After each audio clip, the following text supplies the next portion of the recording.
Should the Texans be expected to beat the Steelers? The 10 biggest questions, and a friend of the show returns. Let's go inside the locker room. We got a lot to get into.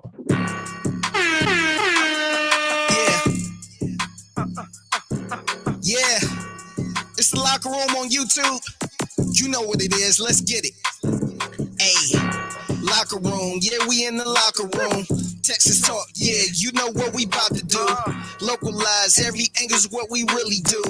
We the source. We the pulse of the city too. Welcome to the locker room, number one source for Texans daily digital content. I'm Landry Locker. You can hear me Monday through Friday, 10 to 2 on Sports Radio 610 and the Odyssey app. Please subscribe, like, ride along. It is the number one source for Texans daily digital content. I've been told we got a big surprise coming on Thursday in the form of a guest. Not sure who. I will let you know when I know. Be sure to download the Odyssey app and ride along. Talking about the Texans versus the Steelers. Texans currently a 3-point favorite. We got 10 questions to get into. We got a friend of the show, Mike Meltzer, returning. He's got thoughts on whatever the hell he's got thoughts on. He's got thoughts about the Texans. And there was a take this morning that kind of got me in trouble with some Texans fans. And I just don't really, I don't understand how people can't understand something that I feel about Sunday and JJ Watt Day. But that just kind of is what it is. It's neither here nor there. Let's get right into it. Mike Meltzer joins us. Get the comments in if you so choose. If they're in the flow, we will go with them. If they're good, we'll save them and go later. If you're a jackass and you're just rambling, then I'm sorry, I'm going to have to put you in timeout or just get rid of you, because this is a fun little community that we got here. I already got jokes. Is this Mike McDaniel? I've been looking at light too much, man. I've been looking at light too much. So I got to block the light. The old age. The blue lights or just the lights? Just the light, blue light. Yeah, I've been looking at the lights. I'm kind of trying to protect my eyes a little bit. Not gonna lie. Meltzer, before we get into the 10 questions and we get into your general thoughts, just the overall outlook of the Texans 3 games in as they sit right now. I thought you put it well that for the first time in a long time, it does not feel like we're in football hell, because the hell that we have been in the last 2 years, I think, is unlike what a lot of NFL teams experience. Because the hell that we have experienced from 2020 middle of the season forward is not like what they're experiencing in Chicago or Denver. It was or the Jets. Like, those teams at least are relevant. Like, those are big talking points nationally with how much of a failure those teams are, right? It felt the last 2 seasons like the Texans were barely in the NFL. It was like power rankings, scroll the way down, standings, scroll the way down, like anything, right? And it was like they were not part of the league. And now, I know things were rough last week. Bad performance against Indy, defense, not competitive for most of it. But it felt on Sunday like you might have found a quarterback. And now it's like nationally, you look forward to hearing what people are saying about this team. Like, for the first time in ages, at least 3-4 years, people are talking positively about this team to where it's now a national talking point. Did the quarterback they picked at number 2, should he have gone number 1? Like, it has been a sea change in the span of a week on this football team compared to what it's been for Landry 3.5 years. Yeah, the first thing for me is I said this on Monday. I think the division is wide open. We can get into that a little bit later. But for me, my biggest thing is, you always hear that the NFL is a week-to-week league.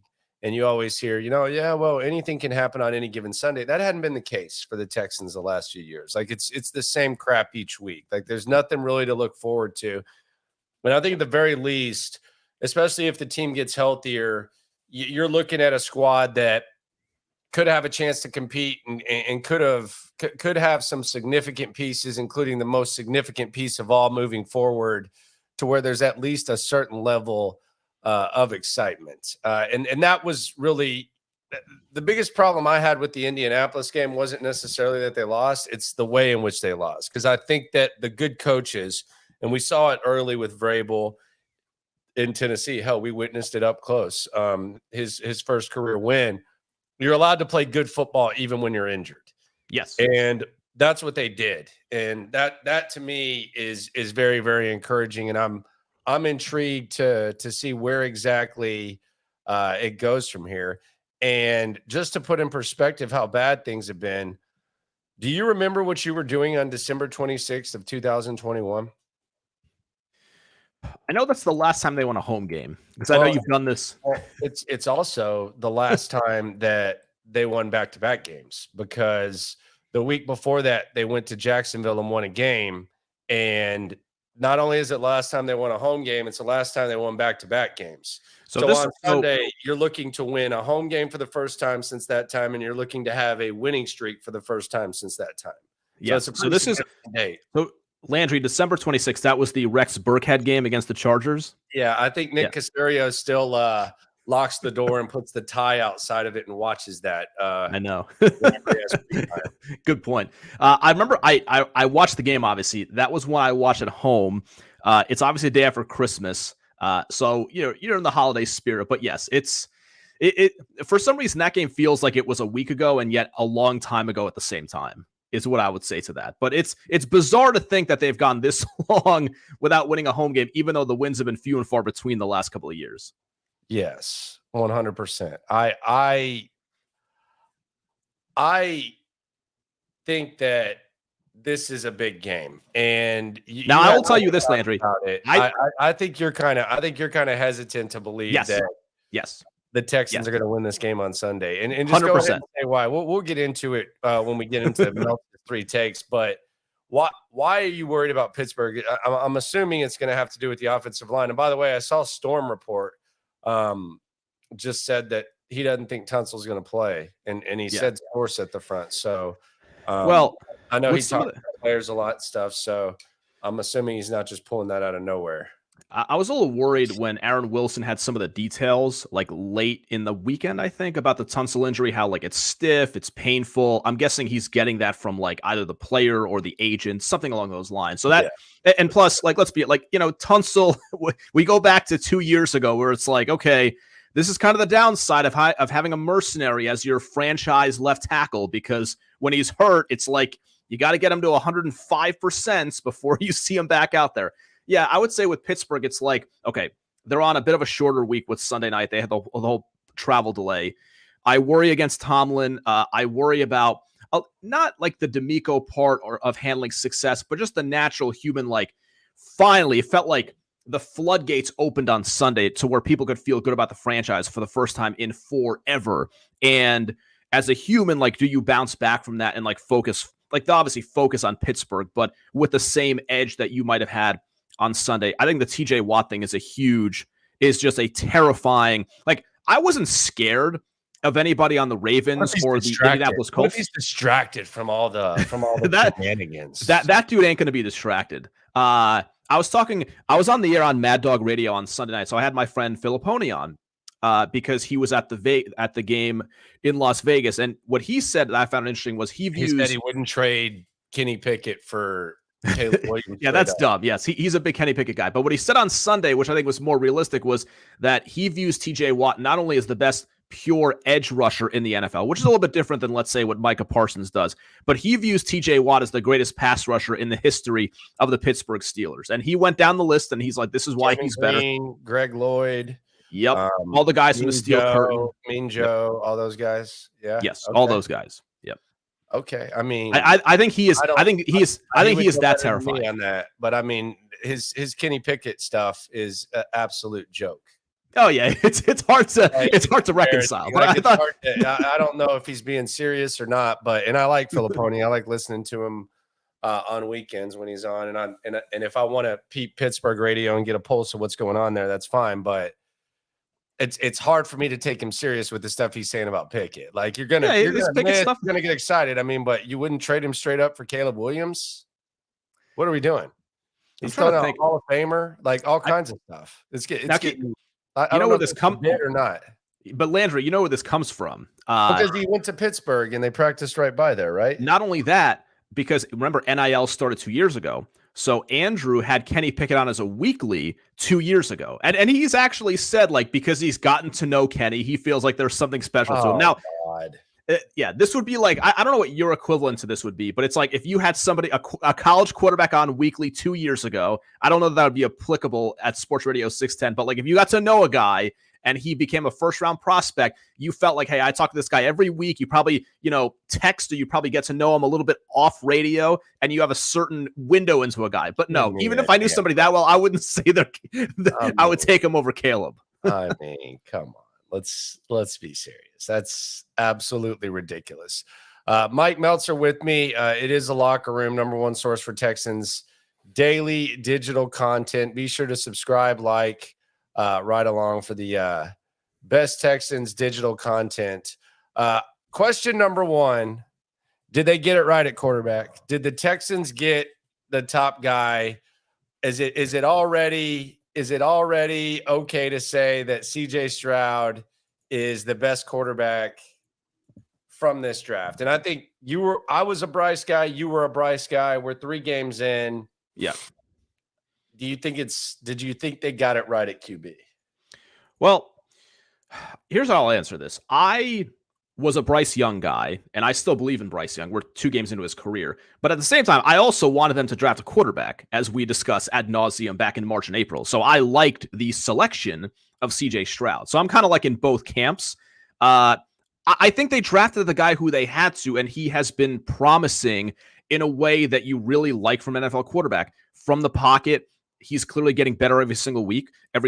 And so, yeah, I mean, so far they've gotten it right. I think there's this big overreaction with Bryce where I don't think the weapons are very good. He got hurt, which I know is an issue with his size, but I think we need to see that play out. I would love to know, and I'm sure we'll get into this more later, like these rumors online about, Cal McNair forced the Texans to, or somehow influenced this decision. The guy that we are watching, Landry, every single Sunday, the guy that we are watching against Baltimore, Indy, and then Jacksonville, like, someone needs to explain to me what was going on in the evaluation to where allegedly Nick Caserio and or D'Amico Ryans wanted somebody else a quarterback. Like, I would want to know what they thought of him, and I'd want to know what they thought of the other options that allegedly were better than this. Because I'm not saying I would take Caleb Williams over CJ Stroud, even with what we've seen. But like, what we're seeing every single week out of CJ has been very impressive 3 games in. Very impressive. Let me get a timeout real quick before I talk about this. I'm seeing people in the comments. I'm enjoying the back and forth. Shout out to all their returners. If you're new, appreciate you for coming through. We're not talking about the draft, and we're not talking about free agency. Okay, this is the first time in a long time that you've been able to enjoy within a season. We've lived where you're talking about draft and stuff. So the draft questions, let's kind of hold off on those. I think did they get it right? I mean, I think they found a quarterback. Now, is he going to be better than Bryce Young when all is said and done? I think if you're just going to judge this on 1 year or 3 games, I think there's a strong chance that the opinion is going to remain the same, that CJ Stroud looks better than Bryce Young. I think it could be a Tua type of situation where you got to get stuff right around Bryce Young before he fully reaches his potential. And the Tua Herbert thing, like, I think if you had the conversation now, it would actually be a discussion. But early on, it was Herbert all day. So yes. I think that they definitely found the quarterback. But as far as like just 100% saying he's better than Bryce or not, I don't know. Right now, it's very encouraging, though, what you see from CJ Stroud. And really, all they needed to do, it was kind of out of their control. They didn't choose CJ over Bryce. They chose who they thought was the best quarterback that was available to them. And based on that, I would say, yes, they got it right at quarterback. I don't know. I don't think you can even dispute that, because when it comes to the actual selection, they didn't choose CJ over Bryce. They chose CJ, and CJ appears to be. I mean, and I mean, the thing that's interesting to me about CJ, and I was talking about this, and you know this too. I was talking about this on the air today.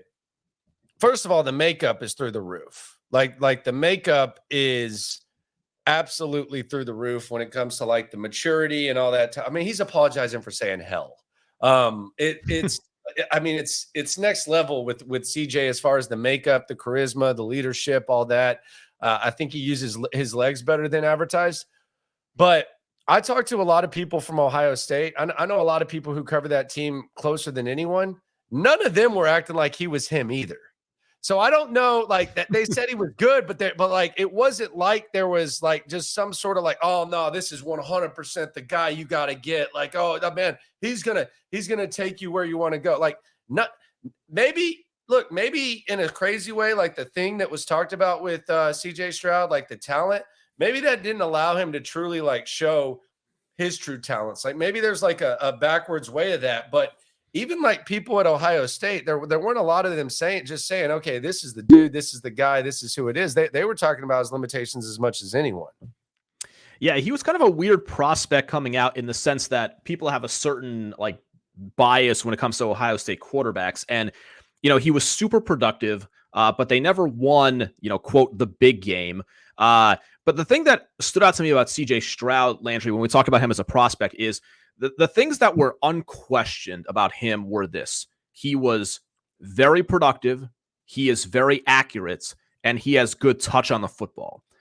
And I think those three things to me give you a reasonably high floor as a quarterback. Like if you're productive, if you're good and you're accurate and you have touch on the football, like that, there's a lot to work with there.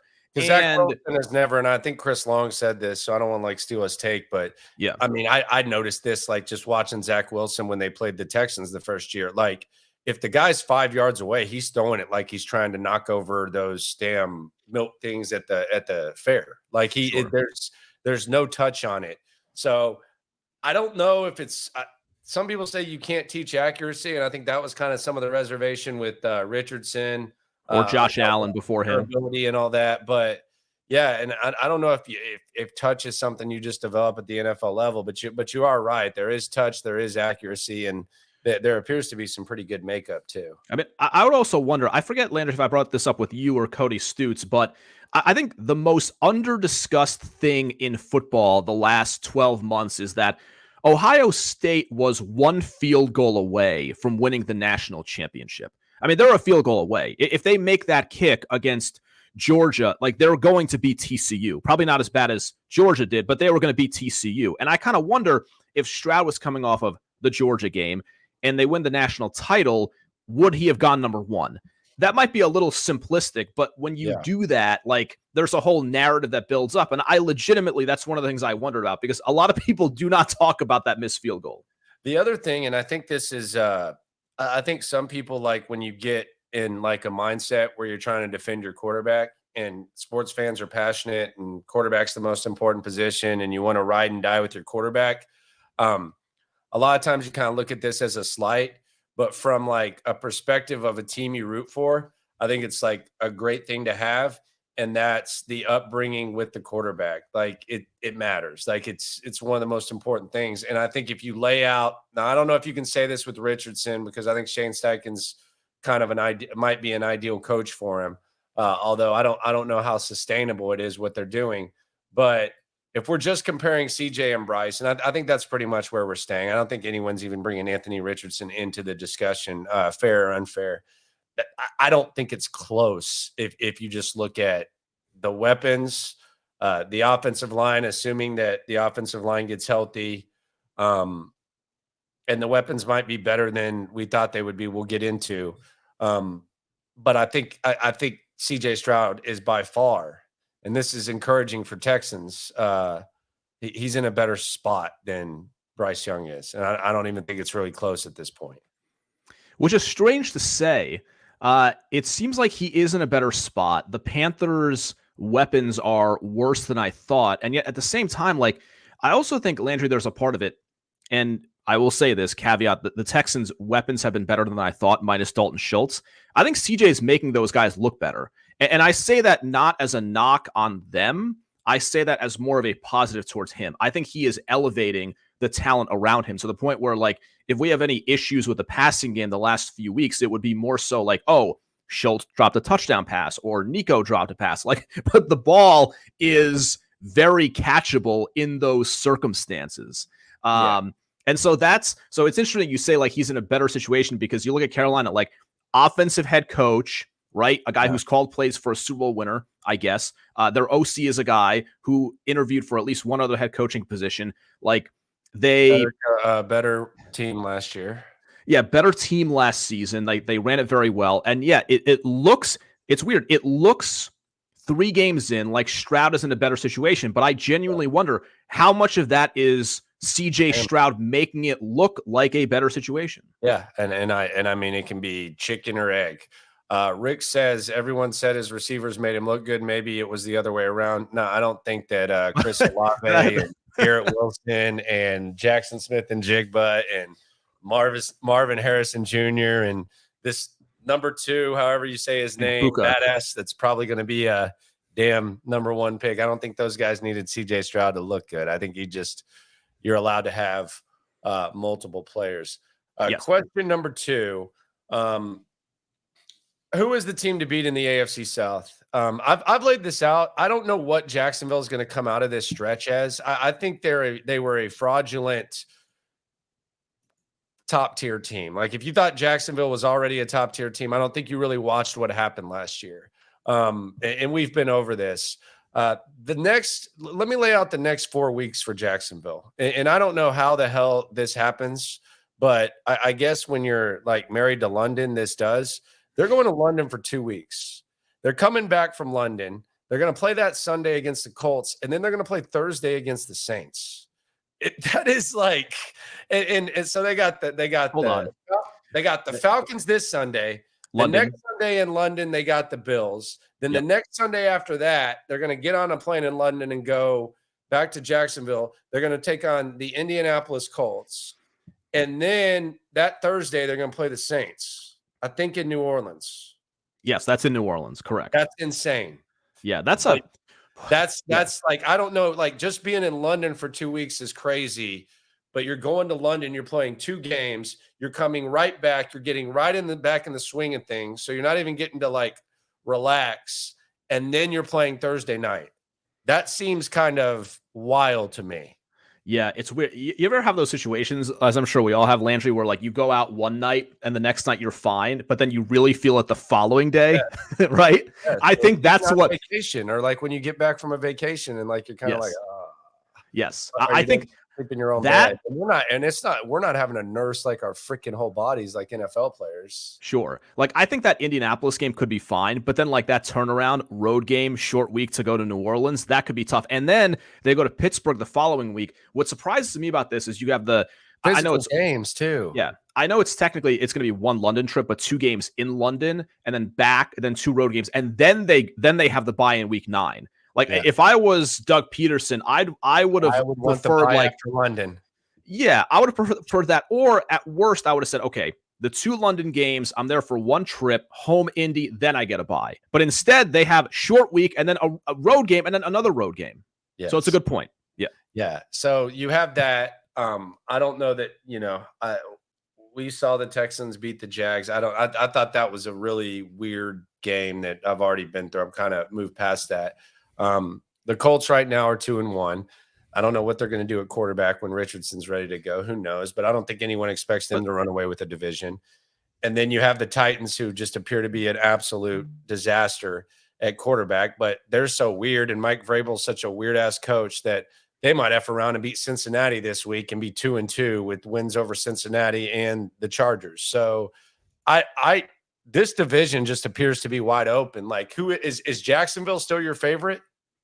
Yeah, they're my favorite. Yeah, because I just think that, you got 2 rookie quarterbacks more or less. Tennessee, I think has a chance to be one of the worst teams in football, if not for their head coach. Here's the thing about Sunday. What that game proved, and I mentioned this when I was on the air on Sunday night, like the Jaguars are not a Super Bowl contender. I think there was a sense in that fan base that, hey, instead of starting this season, let's just hit the reset button and pick it up where we were against the Chiefs in the divisional round. But bear in mind, Landry, and you know this well, that team was a 50-50 Josh Dobbs forward pass fumble call away from losing the division last season against a vastly undermanned Tennessee team. Or Ryan Tannehill doesn't get hurt. Exactly. Not Yeah, even they being could. in the position to even play that game that Yes. mattered that much. And I Like, think they're going to and probably, also, like, let's be honest, that playoff game, that's great, and that was a great second half performance. That was one of the worst quarterback performances in the history of the playoffs that Trevor Lawrence put on in the first half of that. yeah, I mean, yeah, it's it's obviously got a caveat because of the amazing comeback. I would say this: if I were in Jacksonville, I would look at Sunday's game and I would say, okay, if not for allowing basically 13 points on special teams, and then like I don't think Trevor Lawrence played badly, minus the interception to Cashman. Like his receivers let him down, drop passes, fumble. Calvin Ridley had 2 false starts. Yeah, the operation around him was a mess. So I think that they're going to look at that game and say, okay, if we just button up the operation, then at the very least it would have been a 1-possession game, and they have a real good chance to win that game. But like moving forward, that is not a team that I look at with what they've put on film the first 3 weeks. That is not an AFC contender. Do I think they are the top team to beat in the AFC South? I do, because of the coach and quarterback, but it's not by a huge margin. Yeah, I would agree with that. And the other thing is, I just thought it was a weirdly coached game too. Like I was shocked that they kicked the field goal down 7 after missing. I thought for even 4th and 2, 4th and 3, I thought they would go for it. It was a weird game. Texans were able to take advantage. Texans didn't have much on the O-line, so they were able to go there. But I guess I would say Jacksonville's still the favorite, but it could go a number of ways, and they're in a weird stretch. And I do think everyone has a chance to be in the mix. Question 3, what's going on with Laramie Tunsil? He's practicing, then he's not, then he's scratched, he's not traveling. Now there's talk that he might miss the game on Sunday. Like, what are we doing here? I mean, I know he missed 10 games 2 years ago with the thumb. Last year he was gutting it out. He was playing for the contract or whatever. And now there's like a feeling that he might not play this week. Who knows what happens? Anything can happen. Hell, we thought he would play last week. Like, what in the hell is going on here? Just feels like this is going to be at least a multi-week injury, like to the point where you mean it already is. Yeah, it already is. Missed 2 games. I mean, I'll put it this way: if they got him back before the bye in week 7, I would be a little surprised. Is that a fair way to put it? I'd be a little surprised. 3 more games. I think that to me would be a surprise if they got him back before Carolina on October 29th, which is in a month. Are you muted, or am I crazy? I don't know. I don't know. I'm pretty sure you were muted. I'm like, am I crazy? I don't know what's going to happen with Laramie Tunsil. I can't keep up with him. I don't know. I've joked about, Roger Dorn from Major League. What do you want me to do? Die for it? But I don't know. Question 4. Are the receivers better than expected? This was a big concern. Many people felt, had they used that 12th pick, was it going to be Jackson Smith and Jigbo? Was it going to be Zay Flowers? Were they going to go with the receiver? So far, you've had solid production from Nico Collins. You've had solid production from Tank Dell. Robert Woods doesn't look washed. He seems to be a guy that CJ Stroud trusts, especially on 3rd down. John Mechie's in the mix. Are the receivers, not saying they're great, not saying you have like a unquestioned number 1, but are the receivers better than maybe we thought they would be? Yes, for sure. Each of the top 3 guys has 15 catches. I think each has been perfect in their role. Nico maybe took a bit of a step back this past Sunday, but I don't think it really matters. I think he's been much better.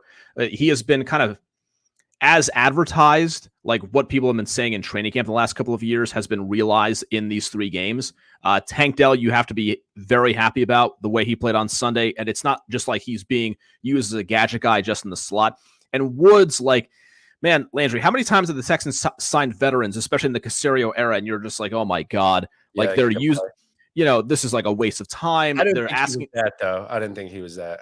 Yeah, I think Woods has been like, okay, they're relying on him and using him in the precisely right way. They're not like overdoing it. He's clearly the number 1 option on 3rd down. There's not a whole lot of yak, but it seems like on this team, he is being slotted in an ideal way.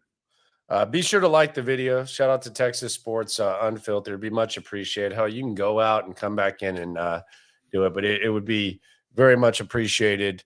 Like in the video, I think the receivers are better too. I said this year heading into if they can just establish good complementary pieces to where, if they want to go try to get a top end guy, they could do that. I think that would be great, and I think that it's possible that they may have done that. I think Tank Dell looks like, obviously one of CJ Stroud's favorite targets, and Nico Collins looks good. He looks solid, and he looks a lot more physical. Looks like he's kind of been spending some time on that squat rack and in the weight room. Question 5. What was the best free agent signing? If I asked you what was the best free agent signing for this team, what would you say? What was the best free agent signing for this football team? I have mine. Okay, let me just ponder this. Mine's Jimmy Ward. I think it was that was the first. That was the first one I thought of. I think Jimmy Ward. First of all, I think I call it culture with substance. Like a culture guy who has substance. It's not Justin Britt screaming and yelling and looking like crap out there. It's not Rex Burkhead. He seems legit, waddling around.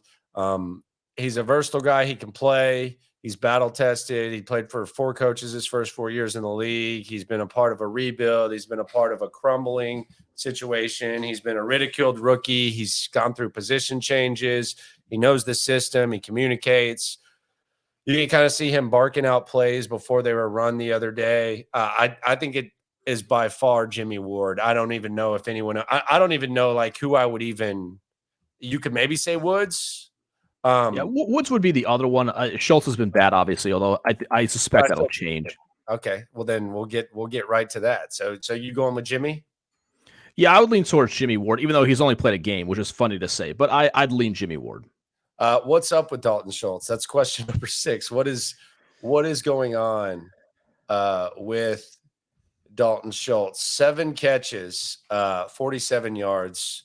For Dalton Schultz. Is this as simple as maybe the tackles? When the tackles come back, it'll open stuff up for Dalton Schultz? Is there like something that we're missing? We don't pretend to be film guys. Some guys do. That's not, you've come to the wrong place if you want like fake film watching, highlight breakdown crap that a lot of people do online. What's up with Dalton Schultz though? I think he sustained some sort of injury or he was hit at some point in training camp. But I kind of wonder sometimes like, if you get a Ward. Yeah, sometimes I wonder if that has like a residual impact and maybe, you get off to a slow start, you drop a pass here and there. There's a little bit like it gets a little awkward until you can kind of take a breather, catch a couple passes, and then things start getting better. I expect him to be much better the rest of the season. I just think it's been a weird first 3 weeks for him. I don't really know how to explain it. Yeah. Someone brought up Shaq Griffin. I guess if we go a month into this and I think he was targeted 7 times, allowed 10 times, allowed 7 catches, 81 yards the other day. That's going to happen. Like Steven Nelson's the best corner. They're going to go at Shaq Griffin. So he's going to get tested. Maybe Shaq Griffin could be in the discussion, but as far as Schultz goes, I don't care. Like if any of the tight ends are making plays, I just don't look at it as like a huge deal at the moment. It's not something I really want to overreact to. He hasn't looked good. He's looked a little bit stiff, but I'm not like panicking about Dalton Schultz. But yeah, it's definitely been surprising limited production. Question 7, what's going to be the weakness of this team in crunch time? In other words, like a month from now, when it's bleep or get off the pot, if you want to remain in the hunt type, what is the weakness going to be of this team? I think the operation offensively, even still in the game on Sunday. He's still not in on Slowick, huh? Well, you blame it on everybody. Like that's on, to be fair, the quarterback, the coach, the coordinator, like still too many procedure, false start, getting out of the huddle, tempo.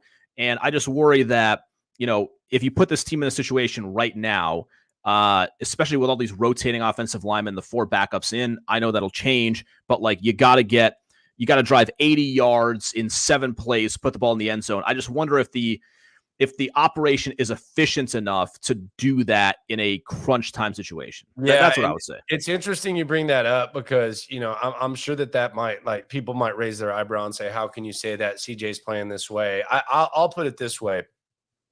I think they I think they avoided a really big test of that on Sunday with the Andrew Beck kick return, because in that situation, Jacksonville had cut it to 7, and the offense was going to have to do something.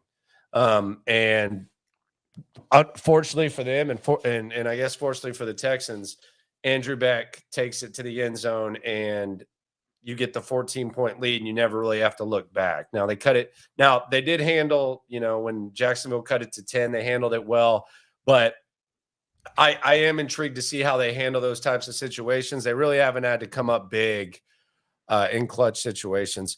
I would say the weakness of the squad, I'm wondering if they can run the rock right now. And you're wondering they can't when the offensive line gets healthy. Yeah, like even when I'm not ready to. Let me rephrase that. I'm not ready to say that once the offensive line gets healthy, this team's going to be able to run the ball the way they claim they want to run the ball. Oh, I'm totally with you.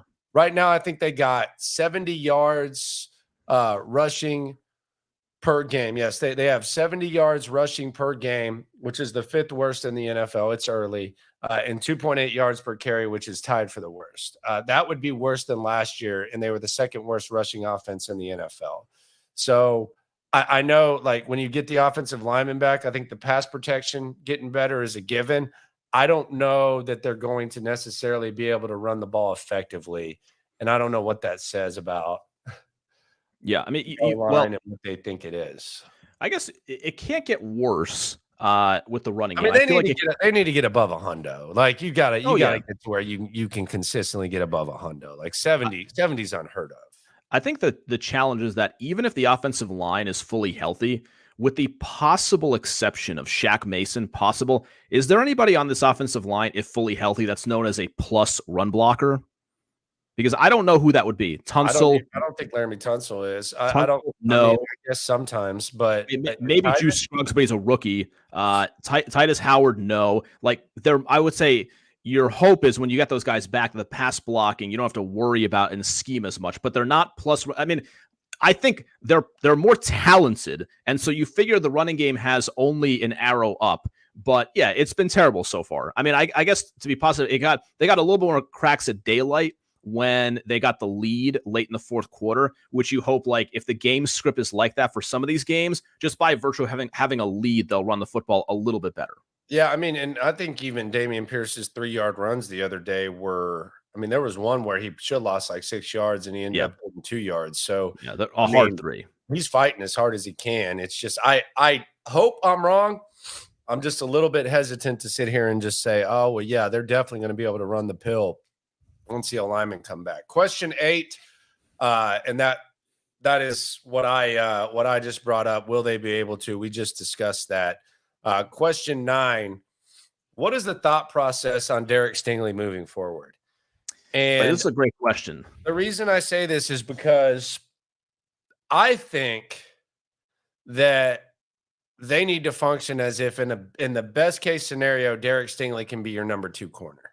I think if they get, like, let's say Cleveland has the 12th pick or the 14th pick or whatever, and there's a really good corner there, I think corner is going to have to be one of your 2 or 3 biggest needs next year, because I think they function this year as if, okay, best case scenario, Derek Stingley can be a CB1, and I think it would be miraculous if he ends up being a CB1, because you got to be able to stay on the field to be a CB1. And even when he's been on the field, he hasn't been awesome. Like, I know that he's been pretty good this year, and he was all right, and he was, last year he was in the wrong system, but with Steven Nelson on the final year of his deal, with Shaq Griffin on a 1-year deal, it with not a lot of depth at corner, I think you have to function as if Derek Stingley is not the cornerback you thought he was going to be when you took him number 3 overall. And I think cornerback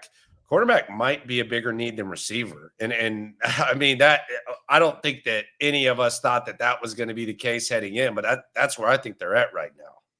Yeah, you're going to get no argument from me. Obviously, it's one thing to say it, another to see it play out. Let's say he comes back in like mid-November or so, and, somehow plays every game the rest of the way, plays at a pretty high level, then maybe the feeling in mid-January is going to be different from where it is right this moment.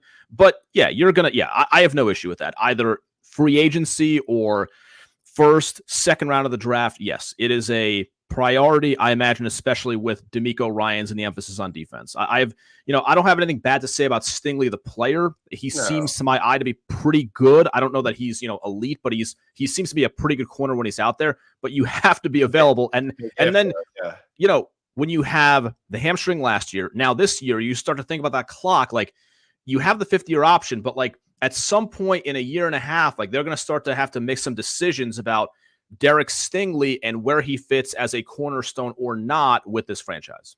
100%.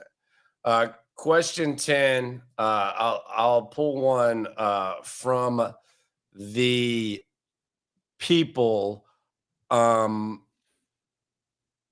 What major injuries do you think they should be most concerned about? Which one do you think is the injury? This is from Logan.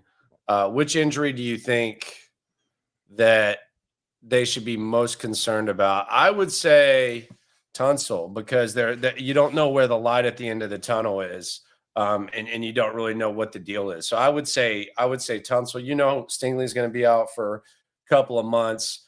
You hope Titus Howard comes back. Juice Scruggs, Jalen Petrie should return to practice. I think Aaron Wilson said that. So I would say right now it has to be Laramie Tunsil. Yeah, it's either Tunsil or Derek Stingley. Tunsil is probably more important for immediate success, kind of stabilize things on the offensive line.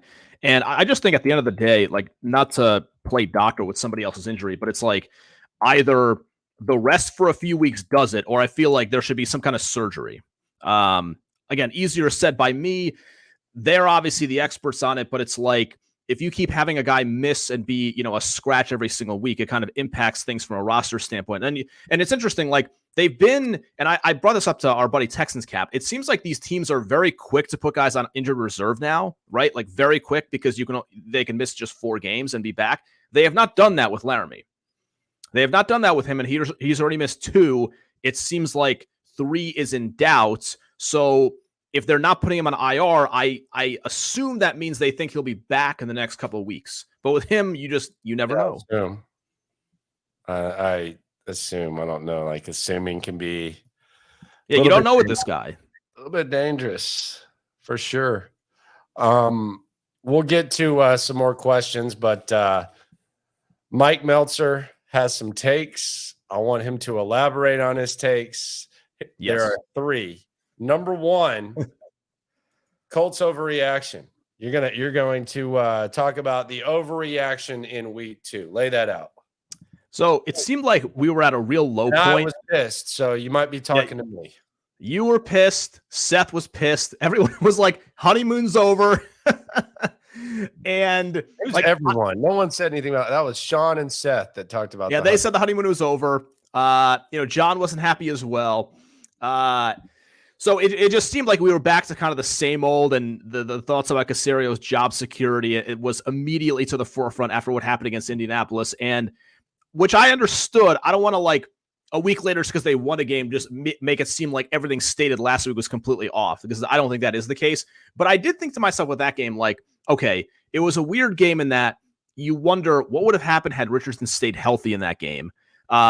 Also, it was a weird football. They played very poorly defensively. I thought offensively, the talk about garbage time, I felt was overstated. That was garbage. The talk of that was garbage. Just because I'm sitting there thinking, like, okay, I think there's a balance of it, but I mean, he's doing what he needs to do. Like, it's not. I mean, like, you can look at it and, like, look for a gray area, but it's not like he was going against, like, a prevent defense in the fourth quarter or anything like that. He was doing what he needed to do. Yeah, they were down by 18 points at the start of the second half. And I understand when you're down 18 in an NFL game, you're probably going to lose. But my thought is, if you draft a quarterback number 2 overall, like, you're going to have at least 3 possessions, if not more at that point. Is it the craziest thing in the world to score 3 touchdowns and make that a very competitive game? I think not. Seems like it happens every week. And then I also think that looking at that game, and I watched it out, I was frustrated like most of you guys were. I did also think, like, this thing's going to take time. I don't think anyone it's was like out on D'Amico. I think it was just that the way that it looked was it was just too familiar, and it was just too familiar, and it was just the same feeling that you kind of watched, and I also thought that I was a little bit disappointed. I think if Richardson hadn't gotten hurt, it would have been a more interesting game because I think I could see that something out there, but it was sloppy and it was bad. But I mean, it based on what happened in Jacksonville, I mean, you can say overreaction because kind of wiped it away.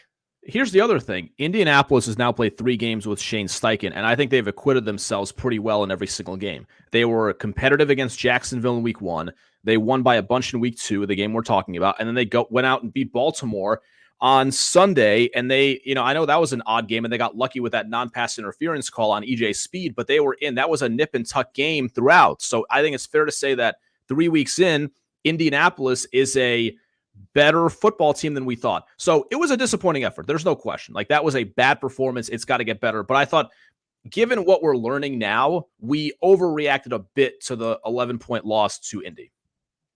Although, let's be honest, it wasn't an 11-point game. That was an assing. Yeah, it was. As I said, I'm like, 11 points is putting it. Like that game, that was more of an assing if you watched it than Texans Jags. That's fair. Melt's take number 2. What were Caserio and D'Amico analyzing if they didn't want CJ Stroud? Yeah, there's some Twitter accounts which just have stuck in my head and bother me, but like these sort of fake insider types who seem to know people or claim they do, and it's like, oh, Hannah McNair and Cal, because they wanted to sell tickets, force the ownership to draft CJ Stroud. That's not true. That's not true. What I just want to know is, like, if there's any validity to that, like, what were Nick Caserio and D'Amico Ryans thinking when they were watching the film, evaluating CJ Stroud, and what did they think was a better option than going with him? Like, I'd love to know if there's any. I know Cal and Hannah well enough, like that they wouldn't do that with D'Amico. Like, that would not happen. Now, I think it's my theory would be that there was some sort of disagreement on CJ or Will Anderson, and then they decided, we can get both. And we need to get the quarterback, and someone won that argument. And maybe there had to be someone that moderated. But like this notion that Hannah and Cal said, hey, we have to sell tickets, y'all have to take a quarterback. I disagree with that wholeheartedly. I don't think that would happen. And quite frankly, like Bob kind of did that with Brock Osweiler. So I don't think, well, for sure. I don't think Cal would do what Bob did, where it was basically like, hey, Rick, go find me a quarterback. Like, I don't believe that at all. I think D'Amico kind of saved the vibe. So I whoever who's saying that? Yeah, you want me to give the specific accounts? Yeah, who's saying that? One is Brock Icewater, and one is this other guy who's a Texas fan, Asleep T. But they both. Here's the thing about those accounts. Acting like they know what they're saying. They're just like they're just making stuff up. They don't know anything. They act like they have inside information, and it's burrowed. It's like burrowed into my brain, and it's been bothering me for like months on it. Yeah, it didn't happen like that. Like it's been basically the idea that but they are convinced that like D'Amico Ryans has been screwed by the ownership, and that he wanted to wait until 2024 for a quarterback, and they love the quarterbacks in 2024, which I do as well. They're amazing. I actually seem to. I kind of feel like. If you listen to Slowick and D'Amico talk, it seems like they like CJ a lot. And then you hear Caserio, it's kind of like, well, he's got a long way to go on this. I don't know. I do think it's obvious that CJ or that D'Amico loves Will, but no, I don't. D'Amico didn't get screwed over at all. They're not going to screw D'Amico over. So this is a little bit random, but I usually hate when they go to the sideline for anything during a football game, because you almost never get anything of value other than potentially an injury update. I actually kind of like that little update they did on Sunday on Fox with the Stroud pregame working with a different kind of like a basketball, a golf club. For some reason, that anecdote kind of intrigued me because I did not know of it in advance. I know that's very random, but I like that. What are you talking about? Did you see that? The audience had to see that. Yeah, So they went warm-ups. Remember when did you ever see the baseball card with Nolan Ryan throwing the football? I don't think so. Maybe I'd recognize famous it. baseball card. Nolan Ryan like throwing a football on the side, but yeah. I am not the only one who saw this. You guys all watched the game. Like they did a whole little thing on CJ like swinging like the basketball thing. They did a whole thing on it. I liked it. Thought three. What is going on? See, Alan saw it. you said a reality check on Sunday. What does this mean? Yes, I think this is going to be a very tough spot. You're against a historic franchise. You know Pittsburgh travels well. They will always, even with the JJ thing, they're going to have a lot of fans in the building. That's just the way it is. They'll have a bunch of fans there. And Pittsburgh's not good. Pittsburgh is actually. I actually think Pittsburgh that they're gonna play good because they have Mike Tomlin, and they're gonna scrap. That offense is ass. It's a bad offense so far. I think you can avoid TJ Watt. You can find ways to I don't know. I just don't. Landry, I think Pittsburgh is good. I actually think Pittsburgh's one of the worst offenses in the NFL. Okay, so you're right. They have been. I don't think they're going to make. I don't think they're going to punish you. I don't think they're going to be able to. I don't think they're going to be able to do enough to even if the Texans have their limitations on offense to make them pay. And I just don't see Pittsburgh being. I know they travel well. I know they just beat the Raiders. Let's be honest, Jimmy Garoppolo helped that out a little bit. I think TJ Watt. Good team. I think TJ Watt's going to break the sack record. You think he's like JJ and he can carry his team to 9? Well, I just think I think the problem is more so a couple things. I think the issue is that Watt is the kind of player that can ruin an offense single-handedly. Plus, keep in mind, like they signed the other guy on the other side, Alex Highsmith, to a $70 million deal. So it's not like you can go into this game and say, hey, we're going to put 3 guys on TJ Watt. It's not quite that simple. And do you worry, Landry, a little bit with this defense against both George Pickens and Austin had a big touchdown catch on Sunday night? Like, I have a very hard time envisioning the Texans just completely locking them down for 4 quarters, even though I agree logically Pittsburgh's offense is not good. Like George Pickens will make some plays on Sunday. He will make some plays. Does it change the way you look at it? The fact that for the first time this year, they're going to have both their starting safeties out there? A little bit. Yeah, a little bit. I think Pittsburgh will be a little better on offense than you think. Also because TJ's that dude. I'm not questioning like people telling me that TJ. Yeah, I know TJ's that dude. Yes.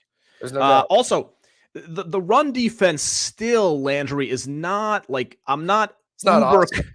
It's middle of the league right now, which maybe I'm more like lenient on the run defense because it's been so trash the last 2 years to where it's like, yeah, it's not good, but it looks great because of what it's been. So maybe I admittedly, but Pittsburgh's not a good run team. They are not, but if they use Warren more than Harris, they don't. They use Najee still. They do. I don't trust the Texans' run defense. They don't use Warren. The Texans' run defense has not been good really the whole season. I mean, the first game they were better. But the last 2 weeks, especially Indy was bad. Last week was not great, even with the big win. So I just think Pittsburgh's going to do more on offense than you think. That's my take. Give me a score. I would say Pittsburgh wins this game something like 21-17, something like that. Okay, 21-17. All right. Yeah, and that's basically like, let's say two touchdowns offensively, and then Watt or somebody forces a turnover that leads directly to 7. I think the Texans win 24-10. Wow, you're really confident in this game. I don't think Pittsburgh can score, man. Okay. Do you think the Raiders are one of the worst teams in the league? They might be. I think Jimmy Garoppolo is like you don't know what to expect each week. It's just kind of one of those things. We'll see though. It'll be interesting. So I had a take today on the radio. God, I was getting there's. I mean, what was what? I want to throw this at you. So JJ Watt Day is on Sunday. And it's being pushed at Sports Radio 610. It's being pushed on Texans radio. It's being pushed by Texans fan. And I love JJ Watt. He sent me this jersey. This is a JJ Watt jersey. He sent this to me, to Landry. Thanks for all the laughs and support. Signed JJ Watt, a loyal loophole. So I love JJ Watt. I don't question that JJ Watt's the best Texan to ever do it. I don't question that JJ Watt's name belongs up there. But my thing was, and I was telling Lopez this, I don't care about JJ Watt Day. Like, it's not like a must attend. It's not like a must see for me. When halftime comes around, I'm going to go to the concession stand. I'm going to go use the restroom, and then I'm going to take my time, and I'm going to get back to my seat, and I'll watch the game. This for me is about the Texans winning consecutive games for the first time since December 26th of 2021. I know everything there is to know about JJ Watt. The cool thing about some of these ceremonies like Andre's is sometimes I don't feel like guys get their flowers as much as they should. JJ Watt's been getting flowers for a decade from Houston. Like, even when he's left, I know everything about JJ Watt. Like, I know the whole story. I know what's going to be said. It's not like there's no like imagination to it. So yeah, it's cool. It's going to be there. I'm always going to look at it and I'm going to remember stuff, but this close to the situation, I'd rather have Will Anderson just kind of take the torch and maybe show TJ Watt, hey, I'm here too. That's what I want. Like, it's cool that it's going up there. I love JJ, but it's not like something where, oh man, I got to be in my seat to see this. I feel like we know everything there is to know about JJ Watt, and the love has just been so mutual that it just doesn't do it for me. Yeah, I'm kind of looking for, like, I'm not going to the game on Sunday, so I think that probably tells you. Yeah. So it's not, in my defense, I was traveling the first 2 weekends of the season, so I need a couple weekends at home to kind of chill out. But yeah, so I don't feel college ball on Saturday. I will. Yes. I don't know why you feel like I'm not, but I'll be there on Saturday. I'm looking forward to it. Seeing your house, the whole thing. By the way, is your child going to be there, or is she gone with your wife? So they're leaving. I got the crib, but it's because we're going to take a trip to Florida for Thanksgiving. Yeah. It's going to be us with the baby and the dog. So she's going, it would have been her dad's birthday. So she's going to go to Oklahoma City with the fam, and I'm going to stay here and hold it down. I'm getting turf put in tomorrow too. So, that's a good move by you. That's a great move. Yeah. I like that. I think my thought on the JJ thing is, it seems strategically designed to, like, okay, for home opener, you'll probably sell that out. Whatever happened there, I'm guessing they did.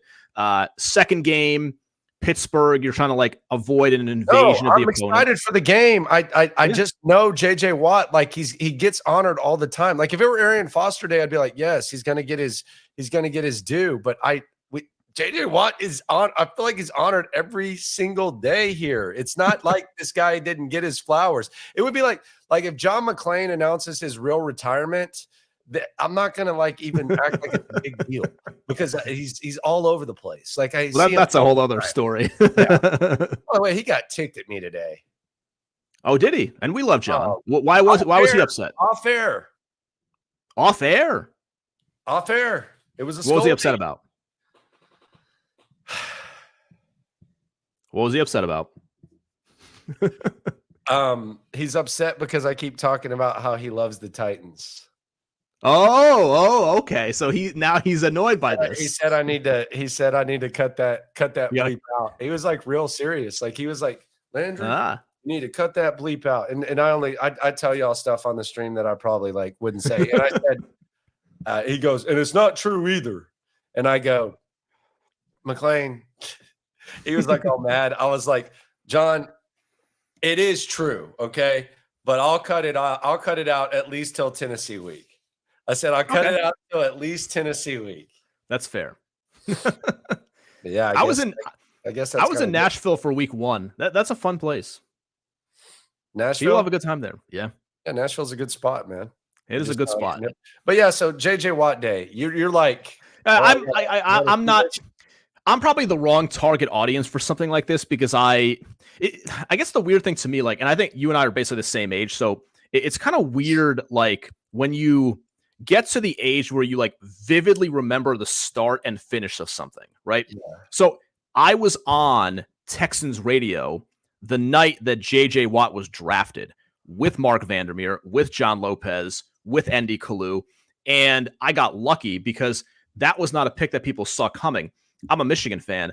Michigan played Wisconsin the previous season, and they couldn't stop the guy. Like, they just couldn't block him at all. And so I was up there being like, okay, I know this is like a surprise to a lot of people, but I'm telling you guys, this guy is a really good football player. And I think I just got lucky because I watched the right game.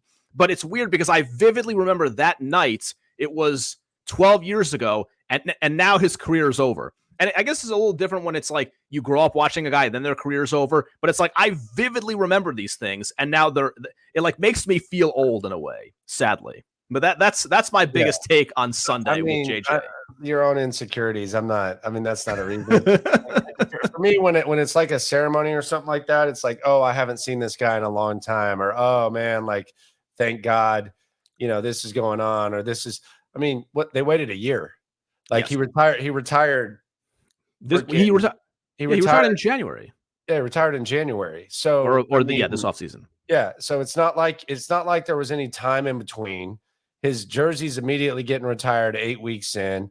He's he's in the limelight. Like he's the first thing you see on your news feed. So yeah, I'm gonna go to the concession stand. I might try to take advantage of trying to get a Trillburger.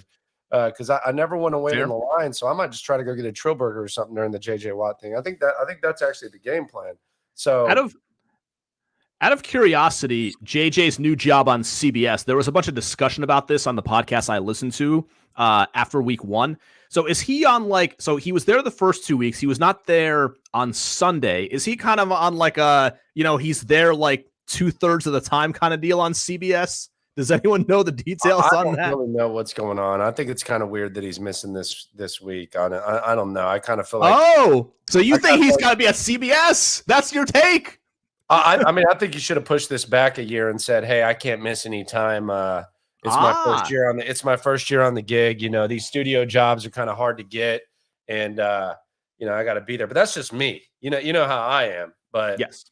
Well, have you said that? Have you said that take on the air? Not yet. I mean, that might be a little something tomorrow, but that's a good one. Yeah, take is basically like it's not I have to see this. Like I know JJ Watt. I get that. I love JJ Watt. I think JJ Watt's great, but I mean, it's not. It was 8 months ago, man. Like, okay, it actually seems kind of weird that it's happening this soon. Do we want to get into the? Go ahead. What do you think of his football analysis so far? Like, it seems like he's tweeting out like direct observations on things, which I like to see. It's good. I enjoy the tweet analysis. He had like the one forced toilet joke in week 1. I hated his analysis of like training camp highlights. That annoyed you. Yes. But yeah, he's going to be good at whatever he does. He's JJ freaking Watt. Do we want to get into this Texans player Twitter beef today? Friend of the show. I didn't even see it, so this will be news to me. So you want this, huh? Yeah, why not? All right. So Steven Nelson went on the attack. I think Steven might have been searching his name. And by the way, with all due respect to Steven Nelson, and I've said this throughout camp, he was the best cornerback in camp. He's been solid. He earned his whatever opportunity to make more money, kind of made a fool of himself in the offseason, but kind of is what it is. But would you care to guess who Steven Nelson went back and forth with? Okay, so I just saw it. So I think I have the answer. and I have the tweet. Are you ready for this? So this is the John Crumpler thing? John Crumpler and Steven Nelson. And this is where it all stemmed. Poor John Crumpler said the following. Shout out to Crumpler. Shout out to Storm. Check out another Texans podcast. They're airing tomorrow night, so be sure to subscribe to that if you haven't. But Crumpler said, checking out the numbers from Houston's win yesterday, Jacksonville Jaguars, one pretty interesting development. Without Derek Stingley, head coach D'Amico Ryans called only 2 plays in man coverage. Played big to the strengths of Shaq Griffin and Steven Nelson. That seems kind of innocent to me. Yeah. Yeah. Steven Nelson played some zone last year and all that. Steven Nelson, I guess he was searching his name, and he said, clearly, LMAO, stop the narrative. We played to win. There's not too many corners, T.O. Too many corners, better in man than 21. Go find a real source. Now, I don't, first of all, I don't know that Crumpler needs a source. He looked at a number. Second of all, I think I could go find probably the best source, and I don't think they'll say Steven Nelson's one of the best man corners in the game. But I don't know. I'm not a film watcher. I don't pretend to be. Crumpler then said, "You played a fantastic game. No harm intended here, man." He put the exclamation mark because he wanted him to kind of ease up. Keep doing what y'all are doing. Folks are getting real excited. Steven Nelson did not lighten up, and he said, "Yeah, the tweet was a slight to me, and I don't respect it. Like I said, go find a source, and maybe you wouldn't have said what you said. Get off the train and watch tape. And I show up every week, not this game playing to strengths. A lot of coverage is turned into man anyway. Learn football." Crumpler said, "Genuinely, I'm sharing numbers per next gen stats. I think you played an excellent game. It was interesting to see numbers heavily leaning one way there. Apologies for whatever slight you're perceiving here." Yeah, Steven Nelson. Steven. Come on, Steven. Like, you criticized me back in the day for searching my name. This is like, wait, like, you searched your name? I haven't in a long time. Honestly, I have not in a long time. Look at you. Yeah, I've not in a long. I've been busy with other things. I don't even know what, but I'm proud of myself for that. Yeah, this is like, maybe this is Steven Nelson trying to like conjure motivation. He's played really well so far. Like that pass breakup against Ridley, I think. I mean, that was perfect coverage. He was right in phase. He had the big interception against Baltimore that kind of bailed out the Texans for going for it. I guess I could see where he's looking at the original tweet and he's saying, "Oh, well, John Crumpler over here is saying, he's saying that I'm just a zone corner." But I mean, Crumpler is the secondary played relatively well on Sunday. So yeah, Steven Nelson clearly is he's an interesting dude. He's an interesting cat, man. Like, to get mad at that and go out of your way to get mad at that is crazy to me. But hey, between Caserio and the sweater vests or whatever, and the John Crumpler thing, he seems to just like get bothered by random things. That is wild to me. But hey. Well, a good point by C. Boo here. Tuesday, it is the players' day off, so maybe Steven Nelson had more time on his hands to argue with people on social media. Yeah. Maybe it's a weird one. Yeah, maybe so. People saying that someone figured out he was muted. Who knows why he was muted? I don't know. Sometimes I mute people during games just to kind of like get him out of the way, and then I'll go back. So I don't know why that Javier guy was muted. Shout out to Javier. No disrespect. It makes sense. But yeah, that was an interesting way to go. It is a day off. It is Steven Nelson too. Please subscribe. See a lot of people in here. We're 379 deep. Please subscribe, like, right along. Anything else you want to touch on that we may have missed on with the Texans in regards to what's going on with them? No, I feel good. I think Sunday is a challenge, but I will say, without, this team's not good enough to start looking ahead, but you look at the schedule, and I was analyzing it earlier today, and it's like, man, look at you.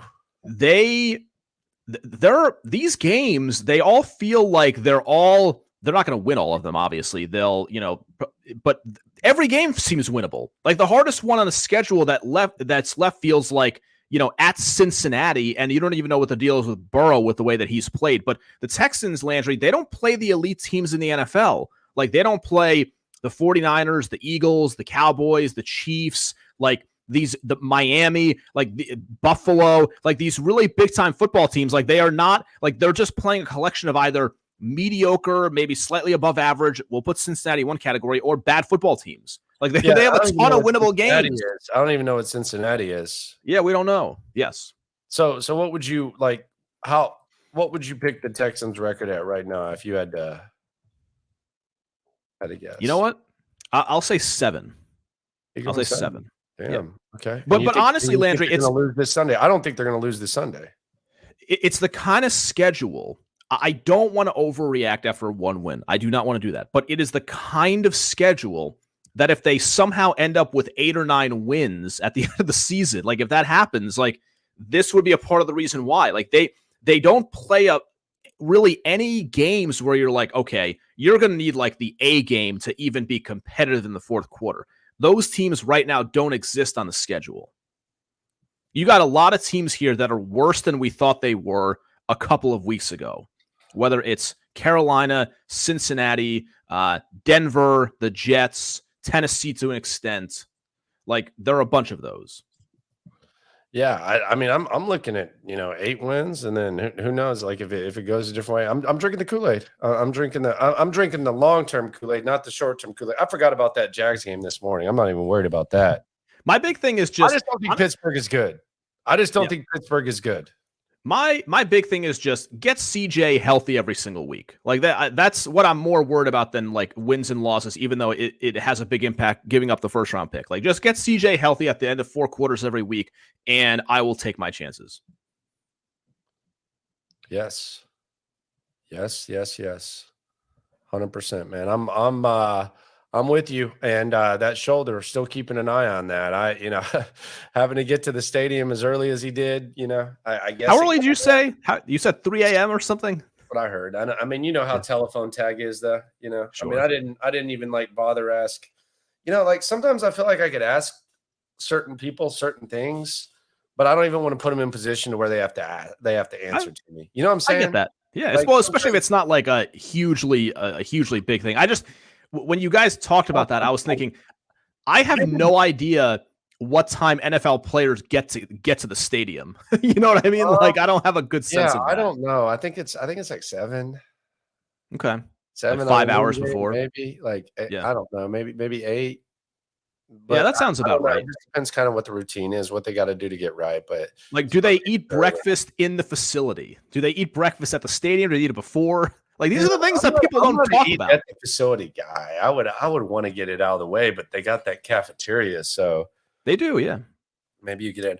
I feel like Caserio would be like meal shaming people though, like if like going in there.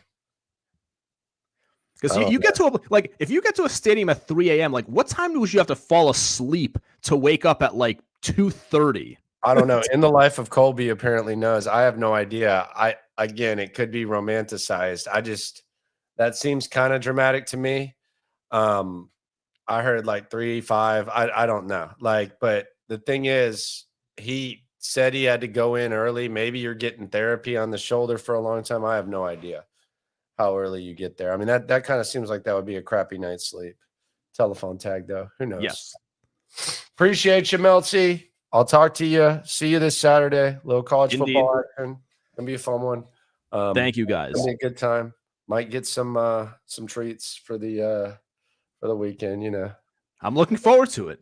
All right, man. Very much looking forward to it. All right. There you go. Great, Mike Meltzer here in the locker room. Be sure to subscribe, right along. Appreciate everyone for coming through. The regulars and the non-regulars, the insightful ones, the trash talkers, everything that comes with this experience. Appreciate you all. Tomorrow, big day for the Texans. The injury report will come out. We'll see if Laramie Tunsil is listed. We'll see if he practices. D'Amico Ryan's going to speak at 1. I think CJ is going to speak at 1. They say 1:15. He's been getting a little bit closer to 2. So we'll see how that goes. No matter what happens, no matter when they speak, no matter what they do, no matter whether they beat Pittsburgh, which I think they're going to. Been wrong a lot about this squad before. When it comes to this Texan stuff, we're all in it together. Appreciate you for coming through. Fun times. Yeah, you know what we about to do. Localize every angle's what we really do. We the source, we the pulse of the city too. Landlocked, got the game in the headlock. Localize every time, can't stop, won't stop. Yeah, we top 2 and we not too. Plugged in daily digital on YouTube. We got taste for days, opinions to give, we got takeaways. If it's up, then it's up, we number 1. You don't need to try your luck. Locker room, yeah, we in the locker room. Texas talk, yeah, you know what we about to do. Localize every angle's what we really do. We the source, we the pulse of the city too.